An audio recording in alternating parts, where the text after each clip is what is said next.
overt control into covert control from London of America.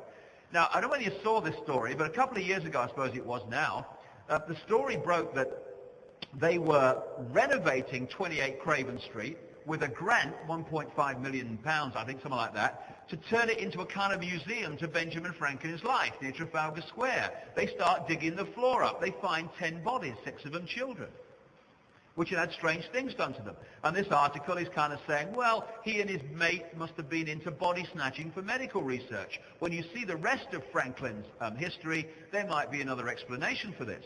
So we move into the point where the Americas are apparently turned over to the American people with the War of Independence. And the first president was George Washington, a massively high degree Freemason, a British aristocratic bloodline. And we come all the way through to now, and here you have George Bush, president, one of the bloodlines, shapeshifter extraordinaire, and who is over the horizon in terms of becoming the next president of the United States in the year 2000, just less than a year away now. George W. Bush, his son. Because presidents and people in political power are not elected, they are selected by bloodline. Now what I'm going to do, the next few little while, there's George Bush again, rising sun. And again, symbolism you'll find, rising sun, here comes the sun, in these Illuminati magazines like Time and Newsweek. What I'm going to do now is just go through one bloodline. I emphasize that this is the same bloodline. And it's an interim report because doing genealogy is incredibly time-consuming and painstaking. Some of the sources for this are Burt's Peerage, the Bible of aristocratic and royal genealogy in Britain, the Boston Historical Genealogical Society, and a number of other genealogists who are working to follow the ruling bloodlines back to their origin today. Amalgamated that, and this is an interim report only on this bloodline. It starts off with the ancient royal lines of Egypt, Sumer, Phoenicians, and Babylon. Just remember that the Sumerian tablets say that the crossbreed creation of the gods and humans were put into the positions of ruling royal power in that ancient Near and Middle East. This bloodline comes down through Philip of Macedonia, who was the father of Alexander the Great, who, before he died in Babylon at the age of 33, had plundered that whole area that we keep seeing on that map of the Near and Middle East, and also gone into India. Comes down through Cleopatra of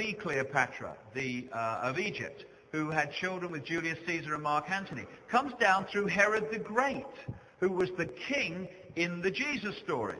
Interestingly, it also comes down through the Piso family, a Roman aristocratic family, who, as I present evidence in The Biggest Secret, and there's a website called the Piso homepage, which goes into this particular subject in even greater detail. The evidence for me is overwhelming that this Piso family wrote what became the gospel stories, and they put it in a historical context, including one of their relatives, Herod the Great.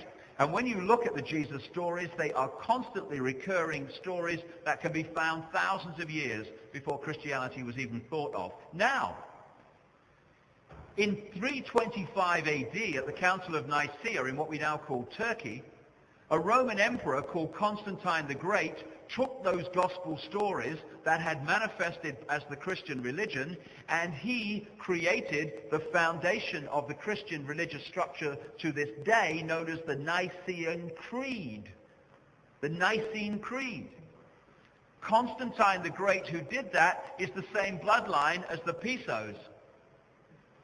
We come down through the Merovingians. Now, through books like Holy Blood, Holy Grail and others in recent times, the Merovingian bloodline in France has become much more kind of identified and looked at.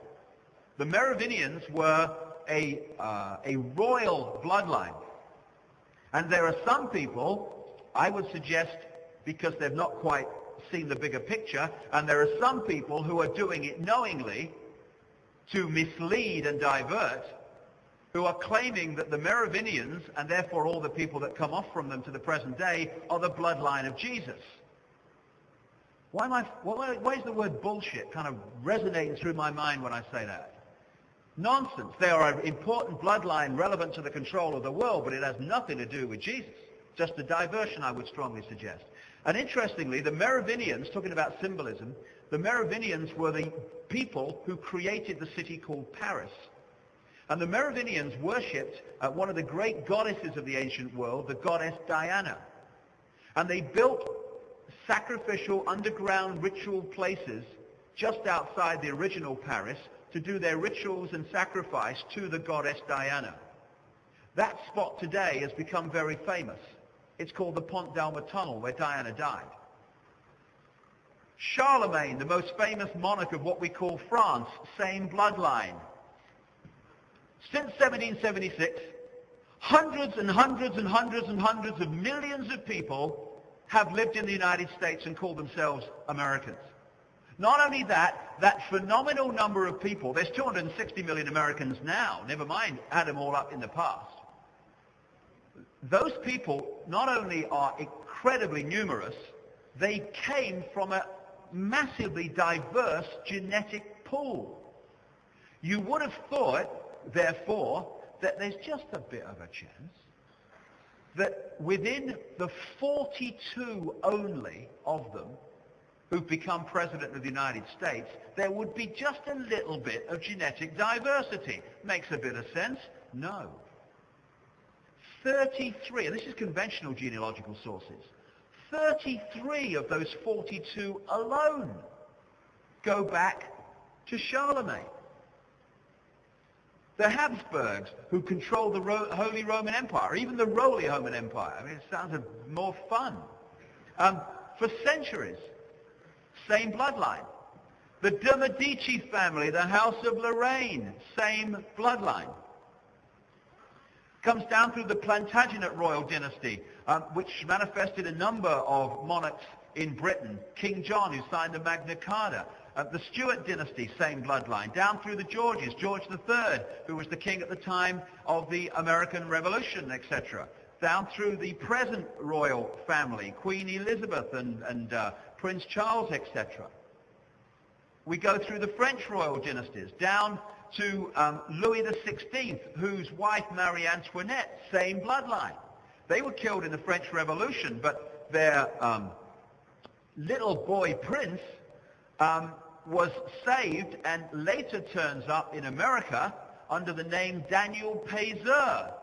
And when you look behind the so-called great American industrial empires of Morgan, of all these other people, Carnegie, you find the real controller was Daniel Payzer, same bloodline.